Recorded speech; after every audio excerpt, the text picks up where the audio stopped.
good morning and welcome to another episode of Here Today, Storm Tomorrow, which covers the latest in all the goings on around the world storm-wise, and of course perhaps even more than that as well, such as information about other things to do with Force 13. It's basically, for those of you who are familiar with what we've been doing recently, tropical weather bulletins and project updates merged into one.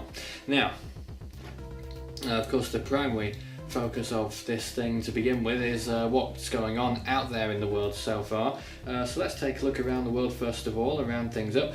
First of all, looking at the Eastern Pacific behind me, there is an area of cloud over the central part of the Eastern Pacific, but of course, being the time of year and all, there isn't really going to be anything forming here. Apart from that, pretty empty. Apart from the southwest of the US, which looks like it's having a little bit of heavy rain now at the moment as well, California, Nevada, and perhaps beyond.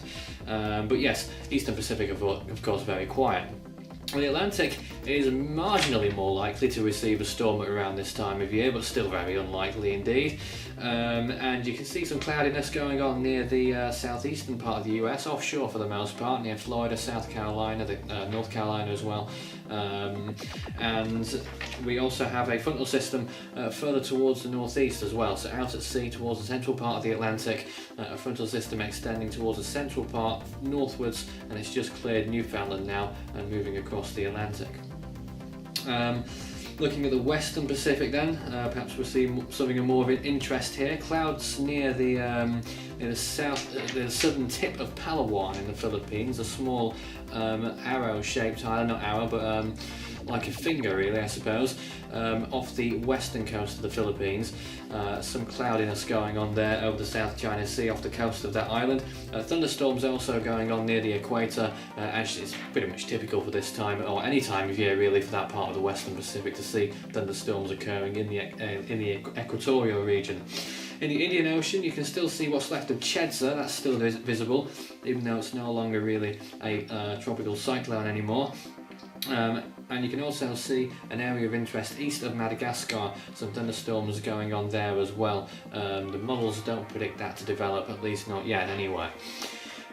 So now looking at the most important part then, we do have one storm active, and that is the new one that has formed in the Southern Pacific, Tropical Storm 7P.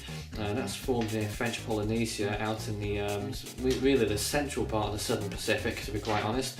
Not many storms form further east than this. And that's the new storm that's formed there, could affect French Polynesia. We'll be looking at that in more detail shortly. Elsewhere, nothing else in particular of interest going on, just a little bit here and there along the coast of Australia, as is fairly typical at this time of year. So let's take a look at the only thing going on, the only thing in town at the moment, Cyclone 7P, a new storm that's formed very recently in the past few hours and is intensifying rather rapidly. It's now with wind speeds of 50 miles per hour and and an air pressure of 989 millibars, likely to intensify to a Category 1 storm on the Saffir-Simpson hurricane scale in the next 6 or 12 hours, or maybe less. And continue to intensify, possibly reaching a peak of a Category 2 as it passes over some of those islands in the French Polynesia. Won't be affecting the main ones where the capital is located, but the islands towards the east, there are more of them, but they are, I believe, of lesser population. It will be affecting those areas in the next few days. So Force 13 has issued a hurricane warning for the immediate vicinity of the storm, some of those islands included, and a hurricane watch in effect for pretty much the whole eastern chain of the French Polynesian islands at this time. So let's take a look at the floater imagery then, the latest satellite imagery loops. You can see rapid tightening of the storm, and what's also notable is that the storm's been accelerating a little bit by the looks of things towards the southeast, and that acceleration could continue as it heads towards that direction, and it possibly will be a speedy transition to extratropical cyclone in around 4 or 5 days time as it heads poleward towards the South Pole, of course, because it's in the southern hemisphere, unlike the north, of course. Looking at our sea surface temperatures then, taking a look first of all at the area around the storm 7P, around 30 degrees I believe, 28 degrees Celsius, certainly warm enough for tropical storm development, as it has done, taking advantage of that. 30 degrees around Madagascar still, under that little pocket really, near the eastern coast of Madagascar. 28 degrees over much of the Indian Ocean, except the areas where Bansi and Chedza have been in the past few days. Those areas are slightly cooler, around 26 or 27 degrees at the maximum really. Around Australia, typical temperatures really around 30 degrees along the northern coastlines where the storms quite often fall. Same too for the equatorial Pacific on both sides of the equator, and around 26 degrees in the South China Sea.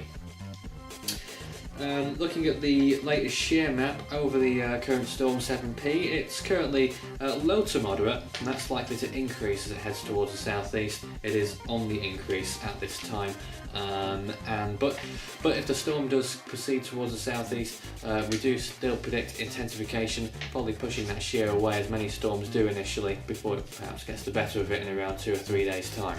We'll obviously see what plays out. And looking at the model runs, well, perhaps we're not going to show you any today, but there are 3 possible systems that may form in the Indian Ocean according to the models in around 8 or 9 days time, which of course is quite a way off. And you remember that in the last update an Australian system in the Gulf of Carpentaria was on the cards. That has now seemed to have disappeared. That's quite often happens with models when you're looking beyond 5 days.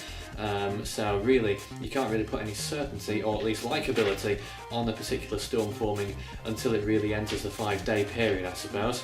But that's that. Looking at... oh yes, I forgot. Let's now cross over to today's On This Day feature for January the 21st with Daniel Hudson. Hello, my name's Daniel Hudson, and here's a look back at what happened on this day in the world of storms. Here at Force 13 we're building a database of what happened each day in the storm record. Dates of formation, dissipation, landfalls and anything else that's interesting. Currently we stand at 3,021 entries and it's ever growing. On January 21st, Tropical Storm Winona dissipated near the Visayas region of the Philippines in 1989. In 2003, Tropical Storm Yan Yan also dissipated in the Western Pacific. In 2009, Cyclone Fennell made landfall in Madagascar as a Category 1 hurricane, killing 10. And the next year, Cyclone Magda made landfall in Western Australia as a tropical storm. Also in 2010, Tropical Storm Neville dissipated in the Coral Sea. Finally, in 2013, Cyclone Oswald formed in the Gulf of Carpentaria and quickly made landfall in Queensland. Major flooding ensued, where 7 died and damages amounted to $2.3 billion. That's all from me for now, and now we return back to Nathan in the studio. And welcome back to the studio. You're watching Here Today, Storm Tomorrow with myself, Nathan Foy, and you just saw Daniel Hudson there doing the On This Day feature. And also in Predictor Season 2015, we will have the scores up for you one day, I promise. But in the meantime, visit the Force 13 page if you haven't submitted a prediction already. Now, if you've not heard of Predictor Season before, it's the it's not a new competition, but it's new for this year. The 2015 competition is open, where you can predict one of 2 things. You can either do it by basin in the Northern Hemisphere, where you predict the amount of storms that form in the Atlantic, East Pacific, West Pacific and North Indian Ocean. Storms, hurricanes and major hurricanes and their equivalents, or you can do a whole worldwide prediction for 2015, how many storms will form. Again, storms, hurricanes and majors, and last year 2014, if you want a bit of a guide, finished with 80 tropical storms, 44 I think it was, hurricanes, or perhaps 45, and 26 major storms, I think. I'm just plucking those numbers out the top of my head, but I don't think they were far away from those numbers. I'm falling over, pardon me. And you can also visit the website to submit your own prediction, force13.com/PAS2015.html. So that's if you'd like to submit a prediction. There's already been several dozen who have done that so far. Looking at 2015 so far this year, of course, with our new storm, Cyclone 7P, not yet named, it's now the 4th storm to have formed in 2015. Hooray! 2 of those have become hurricane equivalent storms with winds of 75 miles per hour plus, one of those Category 3, one of those Category 5, and I think we all know which one that was, Cyclone Bouncy. Comparing to other years, it's 2 behind last year, 2014 at this time in terms of tropical storms. We had 6 at this time last year. But we are level with 2013, as well as the 2 most active seasons for tropical storms, 1996 and 1992, which both finished with around 100 storms. 1992 finished with 103, which I guess is quite a lot for a year. And of course, in terms of Category 5 storms, Bouncy reached that intensity first in January, quite rare really, and it is well before any of those other seasons that I mentioned. 1992 was the first of those that reached its first Category 5 storm, and it only managed that on March the 8th, so we are ahead in terms of Category 5 storms at least.